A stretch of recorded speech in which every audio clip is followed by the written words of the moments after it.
Cinema hero Andhra Pradesh deputy CM Pawan Kalyan Telangana రాష్ట్రం గురించి తెలంగాణ ప్రజల్ని అగౌరవపరిచే విధంగా మాట్లాడటం అనేది చాలా బాధాకరం.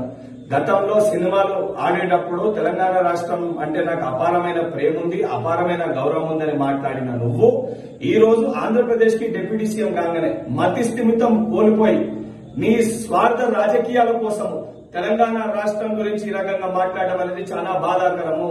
నువ్వు నిజంగా నీకు సిగ్గుంటే నువ్వు మాట్లాడిన మాటలకి కుటుంబ సమేతంగా తెలంగాణ రాష్ట్రాన్ని విడిచిపెట్టి వెళ్లి ఆంధ్రప్రదేశ్ లోనే ఉండు. నువ్వు కనీసం సోయి లేకుండా తెలంగాణ ప్రజలు అత్యధిక నీ సినిమాలు చూసి నిన్ను గౌరవిస్తుంటే బలుపుతో ఈ రోజు తెలంగాణ రాష్ట్రం గురించి ఈ రకంగా మాట్లాడడం అనేది చాలా దురదృష్టవశాతము.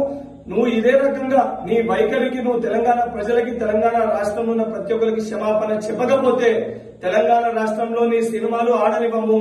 నువ్వు రేపు పొద్దున తెలంగాణ రాష్ట్రంలో తిరుగుతే నిన్ను పరిగెత్తించి తెలంగాణ రాష్ట్రంకి వెళ్లి కూడా తెలంగాణ యువత తెలంగాణ ప్రజలు తరిమి కొట్టే పరిస్థితి ఏర్పడుతుందని చెప్పి పవన్ కళ్యాణ్ హెచ్చరిస్తున్నా. తమ్ముడు బాల్మూర్ వెంకట్ ఏం మాట్లాడుతున్నావు? ఏం బుర్ర పని చేస్తలేదా? సోయలేదా నీకు? ఏం మాట్లాడుతున్నావు పవన్ కళ్యాణ్ గారి గురించి? పరిగెట్టిస్తావా? ఆంధ్రాకి వెళ్ళిపోవాలా? ఏం నీ అయ్య జాగిరా తెలంగాణ?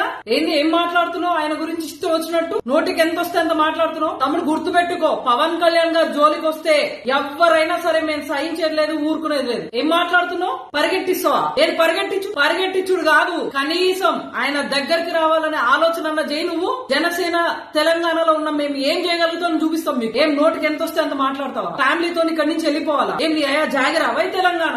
ఏం మాట్లాడుతున్నావు? ఎర్ర నోరు అదుపులో పెట్టుకో. మిడిమిడి జ్ఞానం ఏంది? యువత ఊరుకోదా? అరే ఆ యువతను అడ్డు పెట్టుకుని ఏదో సాధించడానికి వచ్చినావు కదా, ఏం పీకినావు? ఏం చేసావు యువతకు నువ్వు? మీ కాంగ్రెస్ పార్టీ వచ్చింది కదా ప్రభుత్వంలో, 2 ఏళ్ళు అవుతుంది కదా. ఏం జాబ్ నోటిఫికేషన్లు ఇప్పించినావు? ఎన్ని జాబ్ పోస్టింగ్లు ఇప్పించినావు? యువత కోసం ఏం నిలబడినావు? అరే మీ కళ్ళబొల్లి మాటలు ఇన్నుడు యువత ఎప్పుడు మర్చిపోయిందిరా బాబు. దయచేసి ఎవరో మీ వెనకాల ఉన్నారు, యువతంతా నీ వెనకాల ఉన్నదని పిచ్చి ఆలోచనకు పోకు. తమ్ముడా చెప్తున్నా, ఇంకొకసారి ఆయన క్షమాపణ చెప్పుడు కాదు, నువ్వు వెంటనే పవన్ కళ్యాణ్ గారికి క్షమాపణ చెప్పకపోతే పరిణామాలు తీవ్రంగా ఉంటాయి. గుర్తుపెట్టుకో. ఊరుకునేది లేదు ఇక్కడ, ఊరుకునేటోళ్ళు ఎవరు లేరు. కబడ్దార్ బిడ్డ, నోరు జర అదుపులో పెట్టుకుని మాట్లాడు. ఎంతలో మాట్లాడాలో అంతలోనే మాట్లాడు. ఆయన నీ లెక్క ఆలకాలు నీలకాలు పట్టుకుని పదవులు తెచ్చుకోలే. 100% స్ట్రైక్ రేట్ తో ఉప ముఖ్యమంత్రి అయిండు. తమ్ముడు నోరు అదుపులో పెట్టుకో. ఉన్న పలంగా నీ మాటలు వెనక్కి తీసుకుని పవన్ కళ్యాణ్ గారికి క్షమాపణ చెప్పలే అనుకో, పరిణామాలు తీవ్రంగా ఉంటాయి. ఆల్రెడీ మీ కాంగ్రెస్ ప్రభుత్వాన్ని తరిమి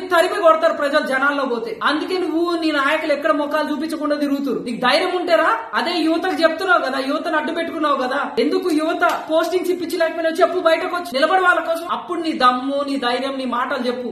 ఊకే మైక్ ఉంది కదా అని కథలు చెప్పకు.